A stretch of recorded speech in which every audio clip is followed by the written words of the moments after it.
ಸನ್ಮಾನ್ಯ ಮಾಜಿ ಕೇಂದ್ರ ಸಚಿವರು ಮತ್ತು ಈಗಿನ ಭಾರತ ದೇಶದ ಅಪೋಸಿಷನ್ ಪಾರ್ಟಿಯ ಲೀಡರು ಆದಂಥ ಮಾನ್ಯ ಶ್ರೀ ಖರ್ಗೆ ಅವರು ಸ್ಟೇಟ್ನಲ್ಲಿ ಹೈದರಾಬಾದ್ ಕರ್ನಾಟಕ ಭಾಗದಿಂದ ಒಬ್ಬ ಪ್ರಮುಖ ರಾಜಕಾರಣಿ ಅನ್ನೋದಕ್ಕಿಂತ ಮುತ್ಸದ್ದಿ ಈ ಭಾಗದ ಚೀಫ್ ಮಿನಿಸ್ಟರನ್ನು ಕೂಡ ಆದ್ರೂ ಈ ಹೈದರಾಬಾದ್ ಕರ್ನಾಟಕ ಯಾರು ಚೀಫ್ ಮಿನಿಸ್ಟರ್ ಎಷ್ಟು ಕೆಲಸ ಮಾಡಿಲ್ಲ.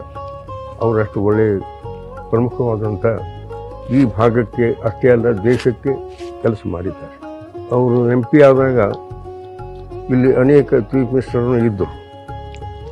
ಅವ್ರಿಗೆ ಸಿಗದೇ ಇವರಿಗೆ ಕೊಟ್ಟಿದ್ದು ಇವರ ಹೆಚ್ಚಿನ ಪ್ರಭುತ್ವ, ಇವರ ಶಕ್ತಿ, ಈಗ ಜನ ಸೇವೆ ಮಾಡುವುದರಲ್ಲಿ ಹೆಚ್ಚಿನ ಕೆಲಸ ಮಾಡಿದ್ದಾರೆ ಅಂತ ಅನ್ನೋದು ಸೆಂಟ್ರಲ್ ಗೌರ್ಮೆಂಟ್ ಗೊತ್ತಿದೆ.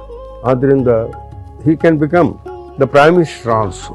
ಆ ಒಂದು ಯೋಗ್ಯತೆ ಅವರಲ್ಲಿದೆ. ಅದು ಕಾರಣ ಅಂತಂದರೆ ಸ್ವಲ್ಪ ದಿವಸದಲ್ಲಿ ಬಹಳಷ್ಟು ಕೆಲಸ ಈ ಭಾಗಕ್ಕೆ ಮಾಡಿದ್ದಾರೆ, ದೇಶಕ್ಕೆ ಮಾಡಿದ್ದಾರೆ.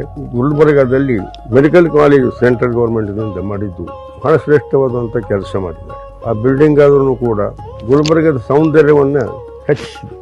ಮತ್ತು IIT ಇದು ಹೈದರಾಬಾದ್ ಕರ್ನಾಟಕಕ್ಕೆ ಬರ್ತಾ ಇರುವುದು, ಸೆಂಟ್ರಲ್ ಯೂನಿವರ್ಸಿಟಿ ಬರ್ತಾ ಇರುವುದು ಅವರ ಪ್ರಯತ್ನದಿಂದಲೇ ಸಾಧ್ಯ ಆಗಿದೆ, ಮತ್ತು ಯಾರಲಿಂದ ಆಗ್ತಿದ್ದೆ.